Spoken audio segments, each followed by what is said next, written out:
Assalamualaikum warahmatullahi wabarakatuh. Kali ini kita kedatangan servisan lagi mesin cuci 2 tabung Sanyo XW855T ya. Meskipun Sanyo ini produk lama, sekarang udah diganti sama Aqua. Oke, kita coba cek mesin cucinya. Ya ampun, saya sebenarnya sih udah giling-giling ya, mesin cuci kondisinya kayak gini, banyak kotoran tikus. Batin saya mau ditolak gimana, tapi ya jiwa tusar saya ya mau coba diperbaiki lah. Ini konsumen tetangga saya minta tolong mesin cucinya dicek, diperbaiki.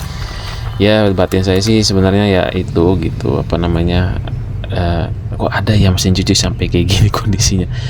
Semuanya udah digigitin tikus, mesinnya mati, terus nggak berfungsi. Pokoknya kata yang punya kalau misalnya nggak bisa ya udah di upkir aja, dibuang. Tapi nggak apa-apa, kita coba akan reparasi ya. Yang pertama kita siapin dulu nih alat keselamatan, kayak sarung tangan, masker segala macam ya, karena saya nggak pakai masker. Jadi karena di sini banyak kotoran tikus, saya bersihin dulu ya, supaya nanti pelanggannya juga enak. Masa iya cuma diperbaiki doang, nggak dicuci. Kita cuci semuanya lah tanpa terkecuali, banyak banget emang kotoran tikusnya. Kabelnya juga udah pada buntung. Kondisi mesinnya saya juga nggak tahu kondisinya, dinamonya itu masih oke atau enggak gitu. Oke, sebelum itu kita bersihin dulu aja deh, biar nanti kerjanya juga enak, kita nggak kebauan sama bekas kotoran tikus. Saya juga nggak ngerti ini taruhnya di mana nih sama yang punya, apa di kebun, apa di mana, apa di dapur, apa di belakang rumah yang banyak tikusnya. Saya nggak ngerti ini tikus masuk dari mana gitu. Oke, nggak apa-apa lah itu, kita coba untuk rapikan. Setelah bersih kita coba rakit lagi ya. Jadi ini saya lakukan penyambungan kabel terlebih dahulu untuk memastikan bagian mana yang masih berfungsi ya. Syukur alhamdulillah kalau misalnya berfungsi semua gitu ya, baik motor pengering maupun motor penggiling ya. Oke, setelah itu kita rakit saja semuanya, kita pretelin dulu tadinya sebelum kita cuci, supaya elektrikal nih, kayak misalnya timernya atau timer washing atau timer pengeringnya itu nggak korslet kena air.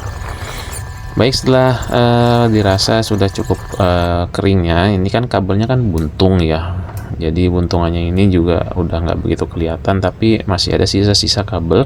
Jadi kita sambung aja nih, nanti kita urutkan sesuai dengan warna yang memang diputus nih, warna kuning, merah, dan yang lain-lain kalau misalnya ada ya. Kalau misalnya teman-teman punya kabel yang sesuai dengan warnanya, bisa langsung disambung aja, karena ini stok kabel saya tuh terbatas warnanya, jadi ya ala kadarnya. Yang penting nanti wiringnya itu sesuai ya, nggak bikin short, nggak ada bikin korslet. Oke, setelah kita melakukan penyambungan, kita pastikan dulu ya semuanya itu sudah sesuai dengan jalurnya, jangan sampai nanti ada yang terbalik. Lalu kita cek di bagian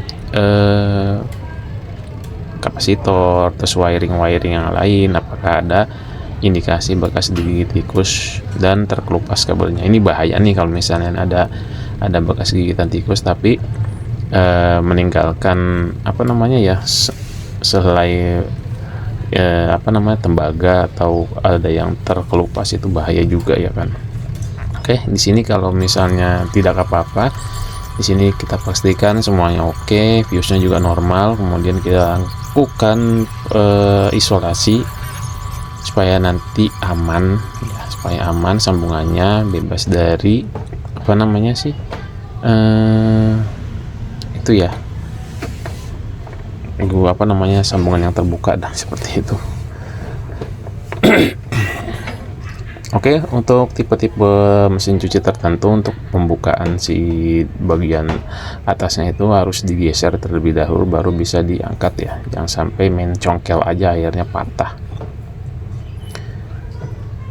Oke, untuk mesin cuci 2 tabung ini memang sebenarnya sih kalau dilihat dari fisiknya, ini produknya udah lama, karena kita tahu juga di sini masih tertera merek Sanyo yang harusnya sudah Aqua gitu. Baik, setelah itu kita lanjutkan untuk pemasangan 2 baut aja untuk mengikat dia, jadi nggak saya lakukan secara full. Dan ini dia alhasil setelah saya coba. Untuk mesin atau motor pengeringnya sih aman ya, masih normal, tapi di bagian mesin penggilingnya nih nggak respon untuk putaran satu arahnya aja itu. Jadi putaran yang selanjutnya itu nggak ada. Jadi setelah saya bongkar, ini saya coba bongkar dulu dan saya cek di sini ada kabel, salah satu kabel yang warna kuning ini putus. Jadi saya coba untuk mengakal ini dulu ya, sebelum nanti kalau misalnya udah buntu, udah nggak bisa dia apa-apain, baru kita kasih tahu owner ini udah rusak dan harus beli baru. Dan ternyata saya buka, saya cek ada putus kabel. Cuman yang nggak habis pikir kenapa kok sebranded Sanyo ini masih menggunakan winding atau lilitan dengan kabel aluminium.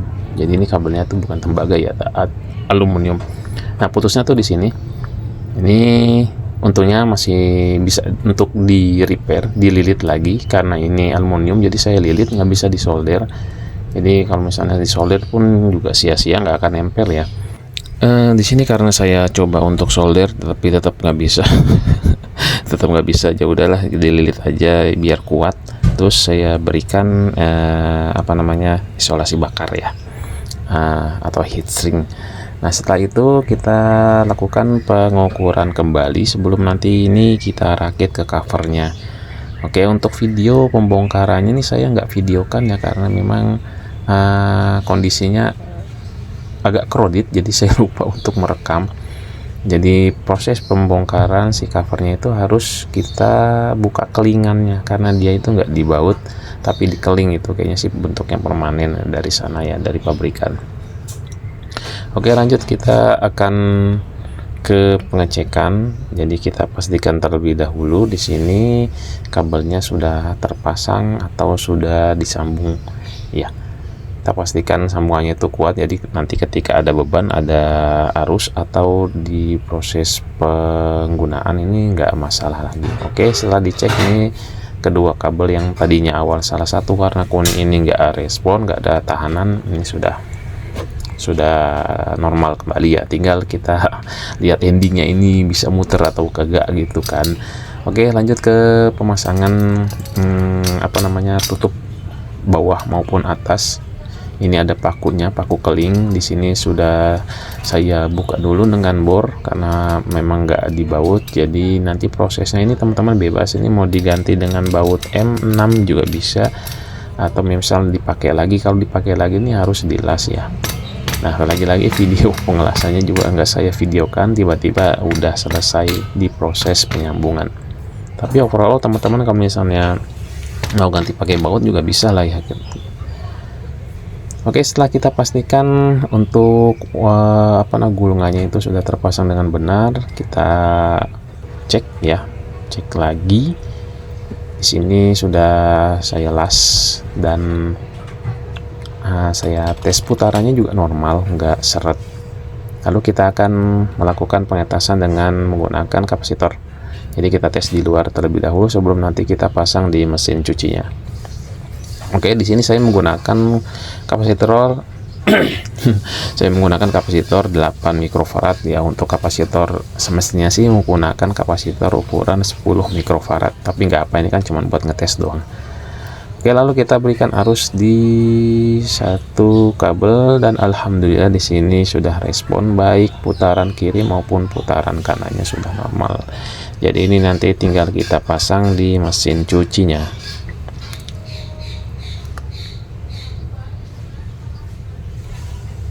Ya mudah-mudahan sih setelah dipasang nanti hasilnya awet ya, jadi nggak sekali pakai dua kali pakai itu kumat lagi ya. Ya alhamdulillah juga sih, jadi ownernya tuh nggak beli motor baru gitu kan, dinamo baru. Baik, kita lanjutkan ke pemasangan di mesin cuci ya kan. Kita rakit semuanya. Ini saya ngerjain ini dari pagi sampai sore. Dari pagi sampai sore kita cek di sini untuk runningnya oke, sudah normal ya kan, baik pengering maupun penggilingnya itu sudah berfungsi. Tinggal kita tes aja. Nanti saya cuci dengan menggunakan baju kotor biar nanti ada hasilnya gitu kan, hasil perbaikannya kan.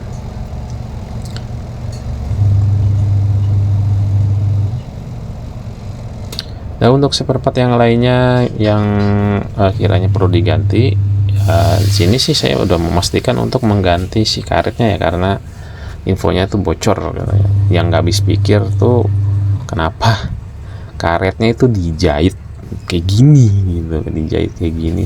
Saya ngerti juga ketawa. Ya udahlah, itu buang aja, itu kita ganti.